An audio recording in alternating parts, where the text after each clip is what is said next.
Hello good evening. तो देखिए, आज हम कुछ इम्पोर्टेंट रिएक्शन ऑर्गेनिक केमिस्ट्री में डिस्कस करने जा रहे हैं। तो आपको गिवन है in this reaction given below the major product form. देखिए, बहुत अच्छा रिएक्शन है, बस थोड़ा सा आपको इस तरह के रिएक्शन को टैकल करना आना चाहिए। तो आपको देखिए, ये गिवन है और यहाँ पे देखिए एक CO ग्रुप और यहाँ पे एक N ग्रुप अटैच है और इसके साथ एक बेंजीन रिंग अटैच है। और दूसरे केस में यहाँ पे हमारा जो रिएक्शन हो रहा है इसका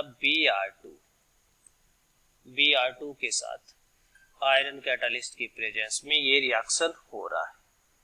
तो अब देखिए, यहाँ पे हम देखते हैं, यहाँ पे हमारा जो इलेक्ट्रोफाइल है दैट इज ब्रोमोनियम आयन। अब इस रिएक्शन ऐसे रिएक्शन को कैसे टैकल किया जाए? देखिए, यहाँ पे दो तरह के ग्रुप अटैच है। एक ग्रुप है आपके पास ये CO ग्रुप। तो ये CO ग्रुप क्या करेगा? इलेक्ट्रॉन को अपनी तरफ खींचेगा, इलेक्ट्रॉन को अपनी तरफ विड्रॉ करेगा। ये कैसा ग्रुप है? Electron withdrawing group. कैसा ग्रुप है? Electron withdrawing group. Electron withdrawing group का काम होता है इलेक्ट्रॉन को अपनी तरफ अट्रैक्ट करना। अगर ये इलेक्ट्रॉन को अपनी तरफ अट्रैक्ट करेगा तो electron density in this ring decrease. तो इस रिंग के अंदर इलेक्ट्रॉन की डेंसिटी डिक्रीज हो जाएगी। लेकिन दूसरी तरफ अगर हम देखें तो ये जो N ग्रुप है ये क्या कर रहा है? प्लस M इफेक्ट के थ्रू इस रिंग में इलेक्ट्रॉन की डेंसिटी को इंक्रीज कर रहा है। इलेक्ट्रॉन की डेंसिटी को इंक्रीज कर रहा है। मतलब ये वाला जो नाइट्रोजन है, ये वाला जो रिंग है एक्टिवेट हो रहा है, ये वाला रिंग डीएक्टिवेट हो रहा है। तो यहाँ पे तो इलेक्ट्रोफिलिक सब्स्टिट्यूशन रिएक्शन होने का कोई क्वेश्चन ही राइज नहीं होता। तो अब बात करते हैं आपका जो इनकमिंग इलेक्ट्रोफाइल होगा वो इस रंग में आएगा। अब इस रिंग में उसकी आने की दो प्रोबेबिलिटी है, या तो ऑर्थो पोजिशन पे आए या पैरा पोजिशन पे आए। तो हमारे पास यहाँ पे दो प्रोडक्ट बन जाएंगे। एक प्रोडक्ट बन जाएगा अपने पास, एक प्रोडक्ट बन जाएगा अपने पास यहाँ पे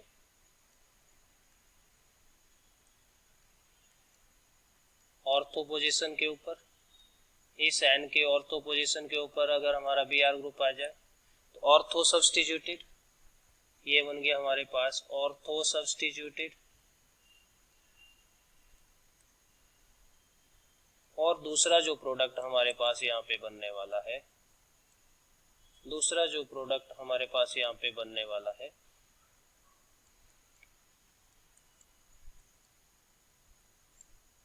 that is Meta substituted, sorry para substituted. तो ये दो प्रोडक्ट हमारे पास यहाँ पे बनने वाले हैं।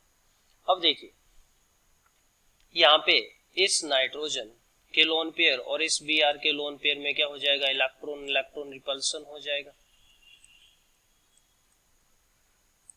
रिपल्सन हो जाएगा तो ये प्रोडक्ट हमारे पास क्या बनेगा? माइनर। मतलब अनस्टेबल हो जाएगा तो ये प्रोडक्ट क्या बनेगा? माइनर। लेकिन यहाँ पे ये ग्रुप Br ग्रुप और ये N ग्रुप क्या है? 180 डिग्री पे जा चुके हैं, तो यहाँ पे रिपल्सन का कोई क्वेश्चन ही राइज नहीं होता है। तो ये हमारा मेजर प्रोडक्ट बन जाएगा। This is our major product. तो अगर हम ऑप्शन मैच करें, देखिए ये वाला तो हो ही नहीं सकता, डीएक्टिवेटिंग रिंग है। ये वाला भी डीएक्टिवेटिंग रिंग है, यहाँ पे प्रोडक्ट नहीं बन सकता, यहाँ पे तो बिल्कुल भी नहीं बन सकता। तो एक ही ऑप्शन बचा अपने पास, दैट इज फोर्थ। तो correct answer of this question is that is 4। ठीक है, चलिए एक और क्वेश्चन सॉल्व करते हैं। यहाँ पे एक और क्वेश्चन सॉल्व करते हैं यहाँ पे। दिस वन बहुत अच्छा क्वेश्चन है भाई, ठीक है, बहुत बढ़िया क्वेश्चन है। आपसे बोला विच of the following is maximum reactive for D carboxylation. देखिए, डी कार्बोक्सिलेशन के लिए हमने दो कंडीशन देखी गई है, डी कार्बोक्सिलेशन के लिए दो कंडीशन होती है, एक होती है decarboxylation by soda lime, जिसमें हम जो भी कार्बोक्सिलिक एसिड कंपाउंड होता है उसको NaOH और कैल्शियम ऑक्साइड के मिक्सचर के साथ हीट करते हैं, इस मिक्सचर को हमने नाम दिया सोडा लाइम। और दूसरा होता है आपके पास decarboxylation by beta keto acid, beta keto acid. ठीक है, हम क्या कर देते हैं, कोई भी कार्बोक्सिलिक एसिड उसकी बीटा पोजीशन के ऊपर हम कोई इलेक्ट्रॉन विड्रॉइंग ग्रुप अटैच कर दें। इलेक्ट्रॉन विड्रॉइंग ग्रुप आपका हो सकता है CO, NO2, इसी तरह COOH, ठीक है, SO3H या कार्बन ट्रिपल बॉन्ड कार्बन। ठीक है, तो इस तरह के ग्रुप अगर हम अटैच कर दें बीटा पोजीशन के ऊपर, तो ये ग्रुप सारे के सारे ग्रुप कैसे, इलेक्ट्रॉन विड्रॉइंग ग्रुप, ये क्या करते हैं, दे विड्रॉ इलेक्ट्रॉन टुवर्ड इटसेल्फ। तो जिसकी वजह से क्या हो जाता है, जिसकी वजह से ये कार्बन और ये ऑक्सीजन और हाइड्रोजन के बीच का बॉन्ड क्या हो जाता है, यहाँ से ब्रेक हो जाता है, वीक हो जाता है, जिसकी वजह से ये बॉन्ड यहाँ पे क्या हो जाता है, वीक हो जाता है। और वीक होने की वजह से यहाँ से क्या हो जाता है, removal of carbon dioxide easy हो जाता है। तो चलिए यहाँ पे देखते हैं, this is alpha, this is beta, this is alpha, this is beta, this is gamma.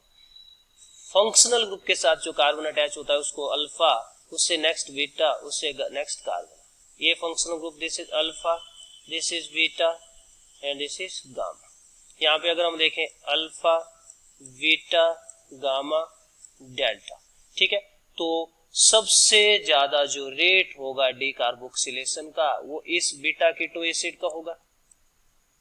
ठीक है, वो सबसे ज्यादा जो रेट होगा डी कार्बोक्सिलेशन का, ठीक है, ये सबसे ज्यादा जो रेट होगा यहाँ पे डी कार्बोक्सिलेशन का वो हो जाएगा किसका भाई, वो हो जाएगा हमारा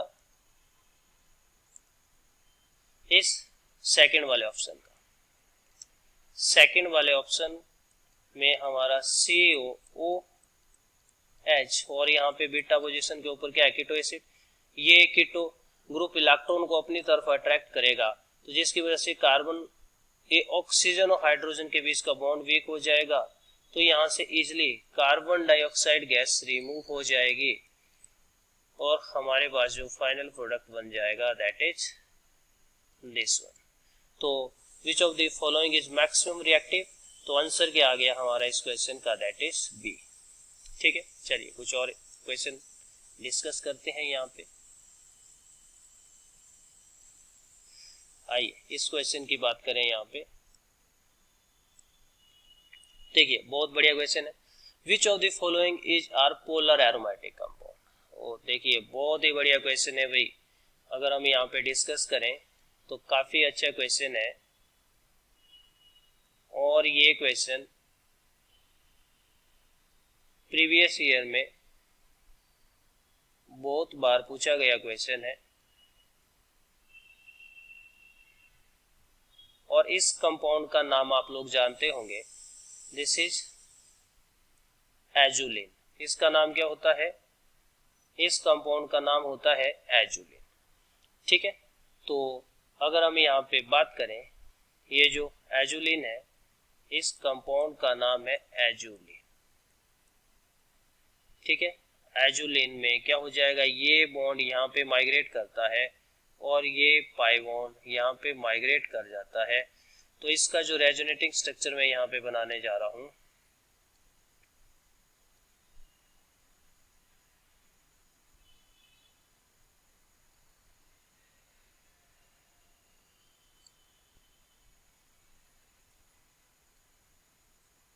इसका रेजोनेटिंग स्ट्रक्चर बन गया मेरे पास डबल बॉन्ड,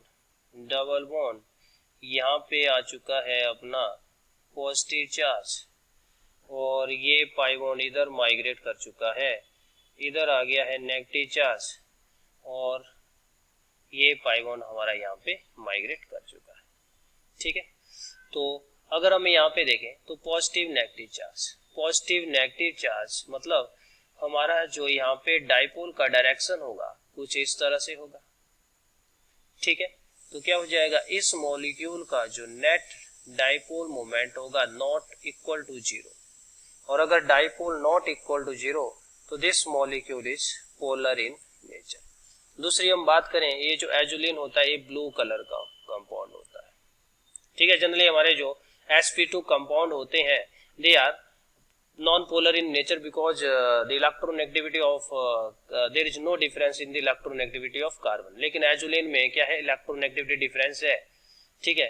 पॉजिटिव और नेगेटिव चार्ज की वजह से यहाँ पे पोल जनरेट हो जाते हैं, और पोल जनरेट होने की वजह से ये मॉलिक्यूल अपना पोलर मॉलिक्यूल कहलाता है, ठीक है।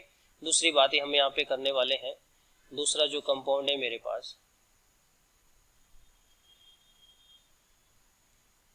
दूसरा जो कंपाउंड है मेरे पास this one, double double double bond and this one, ठीक है। अब अगर हम यहाँ पे बात करें ऑक्सीजन और इस कार्बन में, इस कार्बन और ऑक्सीजन में this oxygen is more electronegative, तो ये ऑक्सीजन क्या करेगा, इस पाई बॉन्ड को अपनी तरफ अब्स्ट्रैक्ट करेगा, अपनी तरफ अट्रैक्ट करेगा, तो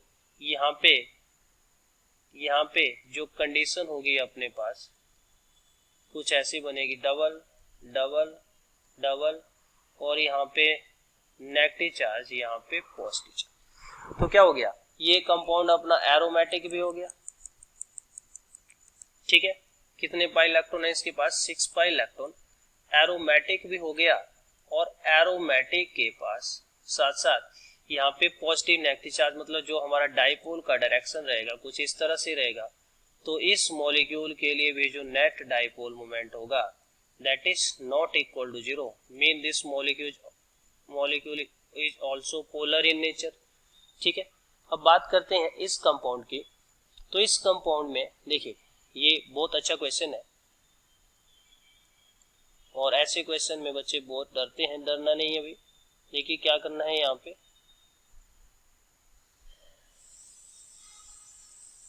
दिस वन, तो देखिए अपने को इस पाई बॉन्ड को दोनों साइड ब्रेक करके देखना। मैं क्या करा, इस पाई बॉन्ड को कुछ ऐसे ऐसे ब्रेक किया, इस तरह से अगर मैंने इसको ब्रेक किया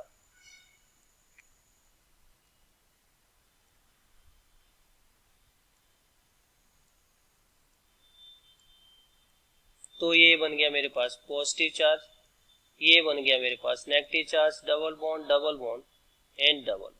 देखो इस बॉन्ड को ब्रेक करने से क्या एडवांटेज मिल गया, अगर हम इंडिविजुअल, ये अपने पास कैसा सिस्टम है, आइसोलेटेड सिस्टम है, कैसा सिस्टम है, आइसोलेटेड सिस्टम है। और इस तरह के आइसोलेटेड सिस्टम में जब हम एरोमेटिक कैरेक्टर देखने जाते हैं तो individual ring is consider for the condition of aromatic, individual ring is considered